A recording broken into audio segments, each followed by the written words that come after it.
NoSQL 저장 장치로서 두 번째 유형인 문서 저장 장치에 대해서 알아보겠습니다. 문서 저장 장치 또한 데이터를 키 밸류 이 쌍으로 저장해요. 이것도 똑같이. 근데 좀 앞에서 살펴본 키값 저장 장치와 달리 이 저장된 값이요. 이 쿼리할 수 있는 문서입니다. 데이터베이스에서. 별도로 다시 이것도 쿼리할 수 있는 문서예요.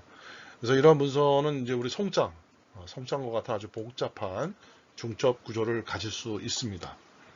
그래서 이런 문서는 XML 또는 JSON과 같은 텍스트 기반의 인코딩 체계를 사용하거나 BSON, 바이너리 JSON이랍니다. 바이너리 JSON과 같은 이진법 인코딩 체계를 사용해서 인코딩을 하게 되죠. 그래서 앞에서 살펴본 키 밸류 저장 장치와 마찬가지로 대부분의 문서 저장 장치는 이 키 밸류 쌍으로 구성될 수 있는 컬렉션 또는 버킷을 제공하고 있습니다. 그래서 우리가 문서 저장 장치와 키값 저장 장치의 차이에 대해서 간단히 한번 살펴보도록 하겠습니다. 이 문서 저장 장치는 이 값을 인식할 수 있어요. 값을 인식할 수 있습니다. 그렇다면 키값 저장 장치는 값을 인식할 수 없다는 거죠. 그냥 값이 한 덩어리야 그냥. 그래서 저장된 값이 자체 설명됩니다. self describing 한다는데. 그래서 이런 그 스키마가 이 값의 구조로부터 추론될 수 있거나 문서의 스키마에 대한 참조가 이 값에 포함될 수 있다는 특징을 갖고 있어요. 또 데이터베이스 검색 명령인 이 select 명령, 이 명령인 select 연산은 집계값 내부의 필드를 참조할 수 있어요. 이건 좀 기술적이거나 또 역시 또 집계값의 일부를 또 검색할 수 있고요. 일부를 또 부분 업데이트도 또 지원됩니다. 우리가 아까 키밸류에서는 데이터 이 밸류에 있을 때 이 밸류를 이 밸류의 부분적인 부분을 수정할 수가 없었거든요. 근데 이 문서 저장 장치는 그 수정이 가능하다는 겁니다. 그 다음에 일반적으로 검색 속도를 높이는 인덱스도 지원이 되기도 합니다.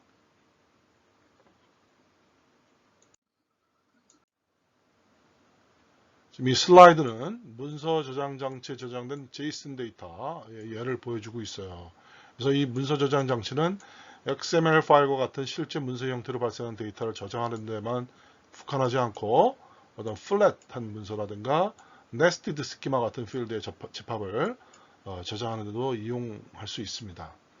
그래서 이 문서 NoSQL 데이터베이스 저장되는 이 JSON가 지금 보면 이런 인보이스들 하나하나가 각각의 키를 가지고 있고 이런 데이터들이 이러한 JSON 형태, 이게 JSON 형태, 우리가 이제 문서 형태도 JSON 형태가 있어요, 데이터가.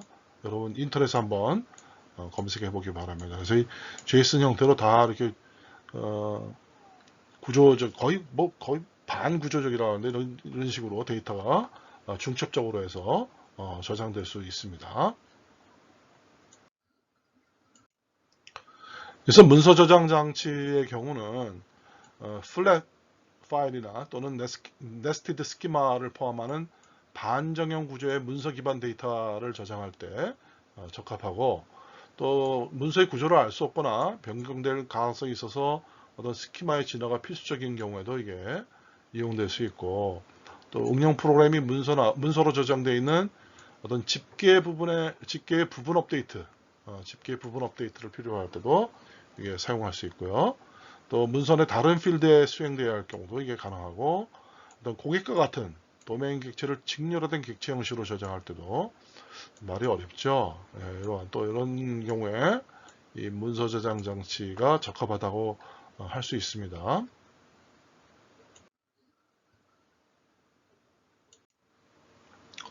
한편 문서 저장 장치 사용이 부적합한 경우도 있는데 어떤 단일 트랜잭션의 일부로서 여러 문서를 업데이트하는 경우 트랜잭션 하는데 이제 문서가 여러 개 업데이트하면 이건 좀 그렇죠. 또 여러 문서를 조인하거나 정교화된 데이터의 저장이 필요한 작업. 이건 광경 DBMS에서 쓰는 건데 쿼리를 재구성해야 하는 연속 쿼리 실행 시 문서 구조가 변경될 것을 감안하는 일관된 쿼리 디자인의 스키마를 적용하는 경우.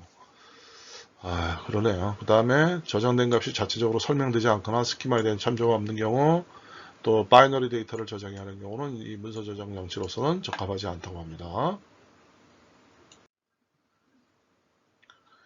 그래서 여기 이제 문서 저장 장치 예를 보면은 여러분들 얘기 많이 들어봤을 거예요. 몽고DB, 또 카우치DB, 테라스토어 이런 것들이 문서 기반의 저장 장치라고 할 수 있어요. 이것도 역시 제가 이렇게 몽고DB는 또 몽고DB 아틀라스라는 게 또 있죠. 그래서 이렇게 돼 있고 카우치DB 여기 소파처럼 이렇게 해놨죠. 그리고 테라스토어 이런 마크를 쓰고 있습니다. 그래서 역시 여기서도 이러한 링크를 제가 지금 이렇게 올려놔 봤습니다. 여러분 참고하시기 바랍니다. 세 번째로 컬럼 패밀리 저장 장치는 기존의 RDBMS처럼 데이터를 저장해요. 근데 관련 열을 함께 그룹하여 컬럼 패밀리를 생성하는 그런 특징이 있습니다. 그래서 이 슈퍼 컬럼 이 슈퍼 컬럼은 관련 열의 모음 집합이죠. 이걸 하나의 열로 지정한 것을 우리가 이제 슈퍼 컬럼이라고 하고, 이러한 각 슈퍼 컬럼에는 일반적으로 단위로 검색되거나 또는 업데이트되는 임의의 수의 관련 열이 여러 개의 열이 포함될 수 있어요. 그리고 각 행은 이 여러 컬럼 패밀리로 구성되고 다른 열 집합을 가질 수 있으므로 이제 플렉서블한 스키마 지원을 나타냅니다. 그리고 각 행은 키로 식별이 돼요. 각 행은 여기도 이제 키로 이제 행을 식별하게 됩니다. 그래서 이 컬럼 패밀리 저장 장치는 이미 읽기 쓰기 기능으로 빠른 데이터 액세스를 제공하고요.